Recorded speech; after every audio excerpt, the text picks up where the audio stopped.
Hi అండి అందరికీ. First అయితే మన ఛానల్ని సబ్స్క్రైబ్ చేసుకోండి ప్లీజ్ అండి. ఇదేంటా అనుకుంటున్నారా? ఉసిరికాయ పచ్చడి అండి. టేస్ట్ మాత్రం అద్దిరిపోయిందండి. అంత బాగా కుదిరిందనమాట. అంత టేస్ట్ రావడానికి కారణం ఎవరో తెలుసా? మా అమ్మ అండి. ఎందుకంటే ఆవిడ చెప్పిన ప్రాసెస్లోనే కరెక్ట్గా ఫాలో అయ్యి పెట్టానన్నమాట. 1 ఇయర్ వరకు టేస్ట్ అనేది చేంజ్ అవ్వకుండా పర్ఫెక్ట్గా ఉంటుందండి. మరి మీకు కూడా అమ్మ చేతి వంట కావాలి కాబట్టి ఎలా పెట్టాను ఏంటనేది ఇప్పుడు ప్రాసెస్ చూపిస్తాను, చూసేయండి. నేనైతే ఒక 1/2 kg ఉసిరికాయలు తీసుకొని ఆ ఉసిరికాయల్ని ఫస్ట్ వాష్ చేసుకొని తర్వాత డ్రై క్లాత్తో నీట్గా తుడుచుకున్నానండి. అస్సలు తడి అనేది లేకుండా 1 by 1 తీసుకొని నీట్గా తుడుచుకొని పక్కన పెట్టుకోవాలండి. ఒక 1 hour వరకు పక్కన పెట్టుకుంటే ఏమైనా తేమలాగా అలా ఉన్నా కూడా మొత్తం డ్రై అయిపోతుందన్నమాట. ఇలా కంప్లీట్గా ఇలా పక్కన పెట్టేసుకోండి. ఆ తర్వాత ఇందులోకి 1/2 kg మనకి ఉసిరికాయల్లోకి ఒక వెల్లుల్లి సరిపోతుందండి. వెల్లుల్లిని నెమ్మదిగా మొత్తం 1 by 1 తీసేసుకొని అసలు పొట్టు అనేది కొంచెం కూడా లేకుండా కంప్లీట్గా తీసుకోవాలండి. నీట్గా తీసుకోవాలన్నమాట.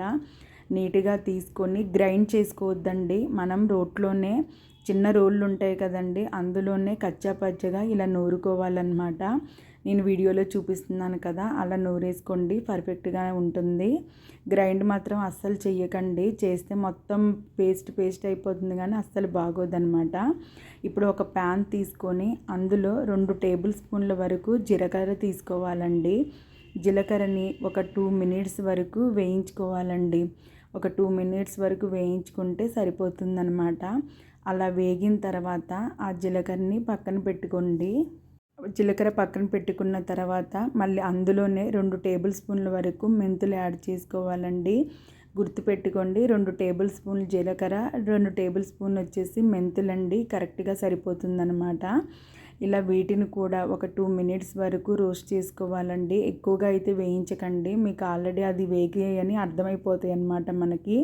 ఇలా వేగిన తర్వాత ఇప్పుడు ఆ 2 కలిపేసి చల్లారిన తర్వాత గ్రైండ్ చేసుకోవాలండి పొడిగా. ఇలా గ్రైండ్ చేసేసుకొని పక్కన పెట్టుకోండి. ఇప్పుడు ఒక ప్యాన్ తీసుకొని ఆ ప్యాన్లో ఆయిల్ వేసుకోవాలి. ఒక 1/2 kg వరకు ఆయిల్ సరిపోతుందండి. పల్లి నూనె అయితే చాలా బాగుంటుందండి, బట్ టేస్ట్ కూడా చాలా బాగా వస్తుందన్నమాట. అది వేగిన తర్వాత ఇలా 1 by 1 ఉసిరికాయలు అన్నీ వేసుకొని ఇవి గోల్డెన్ కలర్లోకి వచ్చే వరకు వేయించుకోండి. అలా వస్తే మంచిగా ముక్క ఉడుకుతుందన్నమాట. ఉసిరికాయ పట్టుకొని చూడండి, కొద్దిగా ఉడికిందా లేదా అని చూసుకొని వేయించుకోండి.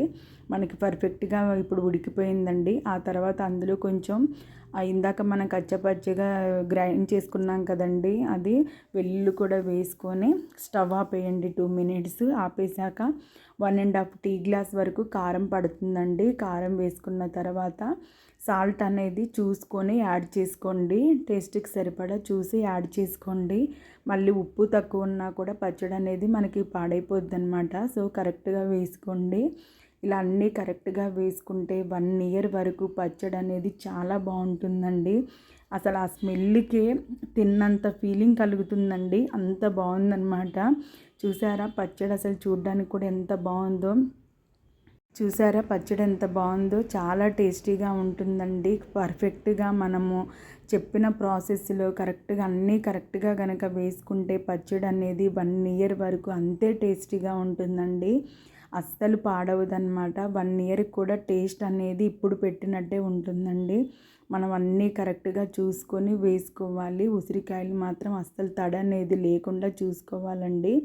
ఎందుకంటే కొంచెం తడిగా ఉన్నా కూడా అది అస్సలు ఉండదండి, పాడైపోతుందన్నమాట. ఇప్పుడు ఒక 5 minutes వరకు ఇలా పక్కన పెట్టేసుకోండి. పక్కన పెట్టుకున్న తర్వాత మనం ఇందాక పొడి చేసుకున్నాం కదండి, ఆ పొడి అనేది కరెక్ట్గా 2 టేబుల్ స్పూన్ల వరకే యాడ్ చేసుకోండి. 2 టేబుల్ స్పూన్ల పొడి అయితే పర్ఫెక్ట్గా సరిపోతుందండి.